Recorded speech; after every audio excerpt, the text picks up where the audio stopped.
দাসপুরে এক বিরল ঘটনা। আমাদের পাড়া আমাদের সমাধান কর্মসূচিতে পাড়ায় সমাধানের হাত ধরে এলাকার উন্নয়নের জন্য 1 কোটি টাকা পাবে গ্রাম পঞ্চায়েত। আর তা নিয়ে বিজেপির আসনে জয়ী গ্রাম পঞ্চায়েত প্রধানের মুখে মুখ্যমন্ত্রীর ভূয়সী প্রশংসা। ঘটনা পশ্চিম মেদিনীপুর জেলার অন্তর্গত দাসপুর 2 নম্বর ব্লকের রানীচক গ্রাম পঞ্চায়েতে। জানা যায় আজ 16 সেপ্টেম্বর ছিল এই গ্রাম পঞ্চায়েতের 3টি বুথ নিয়ে আমাদের পাড়া আমাদের সমাধান কর্মসূচি।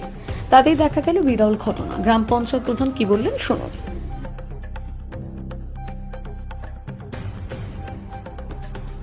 আমাদের সমাধান প্রত্যন্ত এলাকায় এবং রাজ্যের প্রতিটি কেন্দ্রেই চলছে। মুখ্যমন্ত্রী মমতা বন্দ্যোপাধ্যায়ের একটি গুরুত্বপূর্ণ একটা প্রকল্প, কি বলবেন এলাকার প্রধান হিসেবে, কী কম পরিষেবা পাচ্ছেন?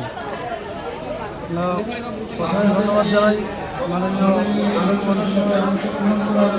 মাননীয় মুখ্যমন্ত্রীকে। ওনার যে স্বপ্নের প্রকল্প বাস্তবায়িত হোক এবং সাধারণ মানুষের বা এলাকার উন্নয়ন আরও বৃদ্ধি পাক এই প্রকল্পের মাধ্যমে।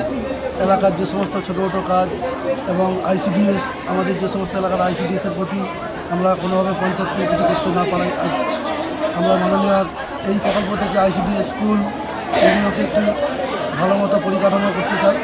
ধন্যবাদ জানাই মাননীয় মুখ্যমন্ত্রীকে এই প্রকল্পটা দেওয়ার জন্য।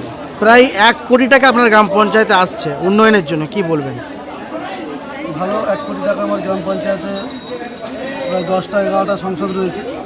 10টা সংসদে ভাগ করে মোটামুটি এলাকার উন্নয়নটা অনেকটাই পর্যাপ্ত পরিমাণে হয়ে যাবে, এইটুকু আশা আছে।